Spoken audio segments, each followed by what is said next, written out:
was about 6:30 on a Monday, and I was headed down Thomasville Road in Tallahassee, Florida, taking my daughter Chakotay to cheer practice. She wanted to pick up something to eat prior to going to practice, so we decided to stop to Firehouse Subs.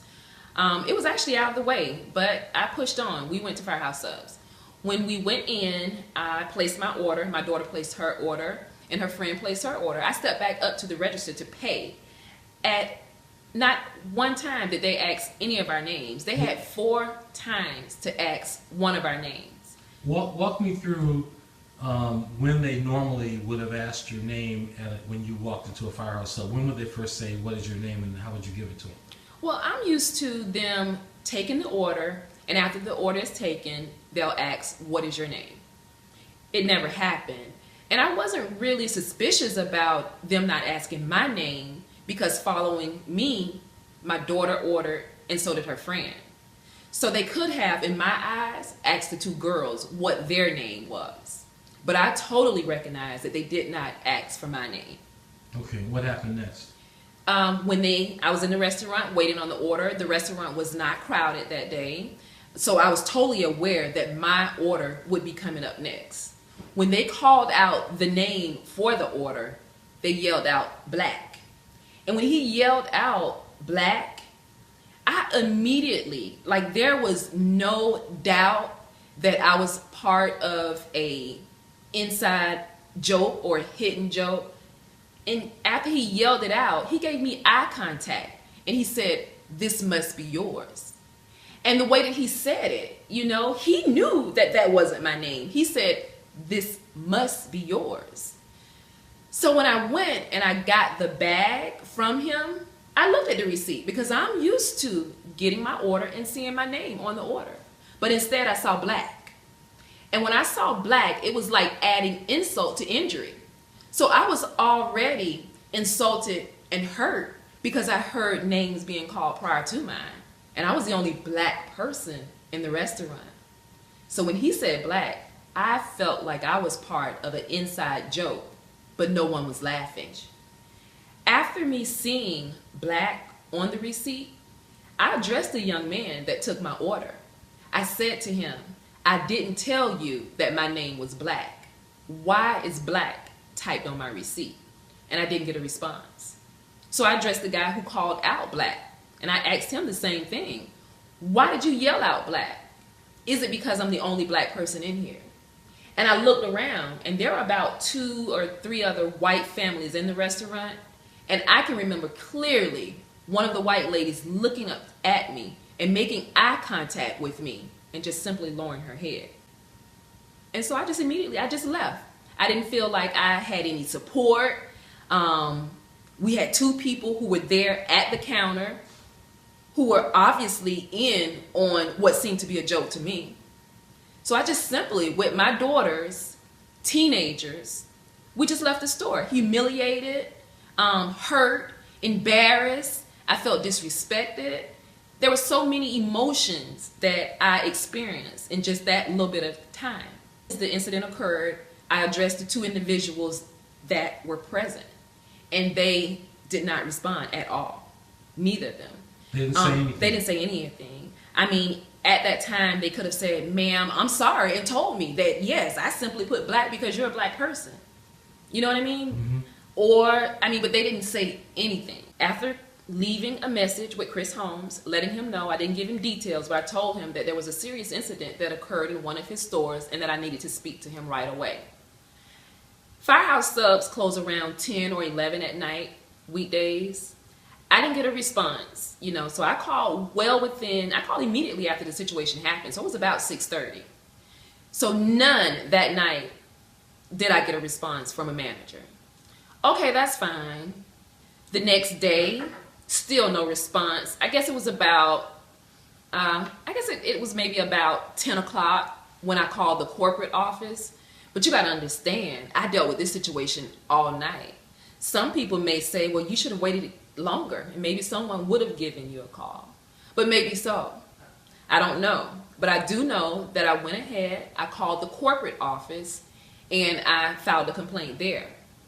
I just simply looked up Firehouse Subs Corporate. It was located in Jacksonville, Florida. I called the customer service number. You know, I was hurt. I was upset. I didn't sleep at all that night. And that was when, because I wasn't getting any answers, I wanted to bring awareness to the situation. And so it was then when I took a picture and I posted it to my Facebook page. And so you contacted the other store. Eventually, you left a message for the owner. Mm-hmm. And did the owner ever call you back on his own prior to the news media starting the story? No. The owner, that message that I left wasn't responded to until after media had come out, until after I had called corporate.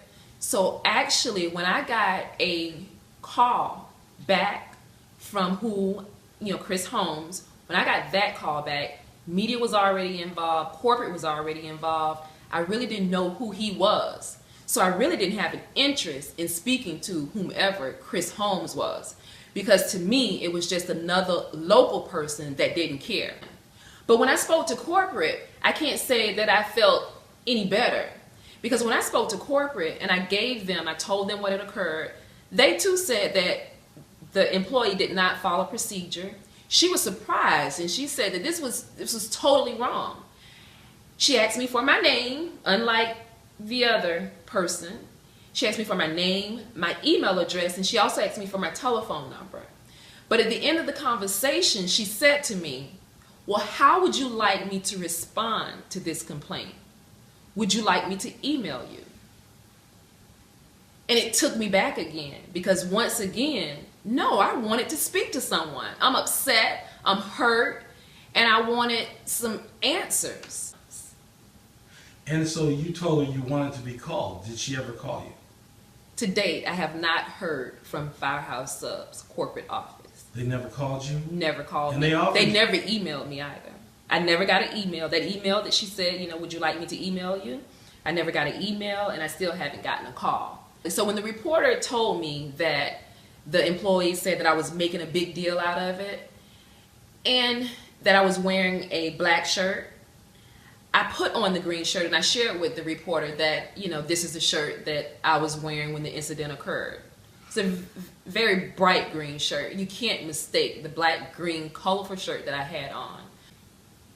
When he came in with that email, was that before corporate called you back or emailed you, or you contacted corporate, or was it after? It was after. I got an initial phone call from Jason Garrison after the reporters left his restaurant. And he said to me that he was in contact with corporate. So obviously, corporate called the franchise here. So when media came out, Jason Garrison, he called me. And he said, at this time, it was the first apology that I had gotten. It was over the phone. It was after the statement was already made to the reporter. So even that apology at that time, to me, it wasn't heartfelt. Mm-hmm. The reporter had already told me what had happened in your store. Hours had passed, and you only decide to call me, and you tell me that the reason you're calling me is because you got the call from corporate. I want you to talk about the Firehouse Sub reaction online to what you posted, because you posted on Facebook. And when you posted on Facebook, you got some support, a lot of support. You had a few hostile comments, but mostly in your favor. And people were concerned about what happened. And you were telling me in a previous interview or prior interview that Firehouse Sub apparently had some social media strategy which included generating a new page for the local Firehouse Sub to somehow absorb some of the comments. And as those comments were coming in, they were being deleted. And you also indicated that they were posting their own responses, but not allowing criticisms to stay up on the page. Tell me about that, and why did you go to Facebook as opposed to somewhere else? The night that the incident occurred, after calling 3 local stores and not really being satisfied and not getting any answers, I felt it my duty, my responsibility to let the public know what had happened to me. So I posted the receipt online, and the response was overwhelming. All in support of, and a lot of people just could not believe that this had occurred. Because I posted the receipt online, it was seen by one of the local news reporters, and he got in contact with me.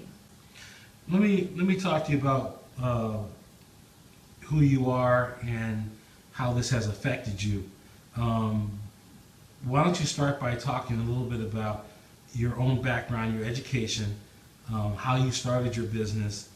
I came to Florida A&M in 1990 to pursue a degree in psychology. What was attractive about the psychology department was that it was African-centered, and I got a chance to learn a lot about me and who I am. Florida A&M in 1990, and at that time, I didn't have a job, but I had the skill to braid. So while I was studying for my psychology degree, I continued to build my clientele, not knowing how my degree actually related to my talent. The psychology department is African-centered, and so what they do is teach you how to love and really appreciate who you are. The association between the psychology department and my craft, it meant a lot. You know, it let me see how what I had the skill to do had a real deep meaning and how it related to psychology. After graduating, I opened up Mandisa Ngozi Art and Braiding Gallery. Mandisa Ngozi means sweet blessings, and that's what we try to provide. Upliftment, empowerment. So now when the clients come into the shop, just as hurt as I am, I have wounded clients. So they're coming in. What happened? What are you doing? So our conversations are no longer the positive, inspiring conversations. Now we're talking about discrimination, possibly. We're talking about racism. We're talking about other negative situations that have occurred to them.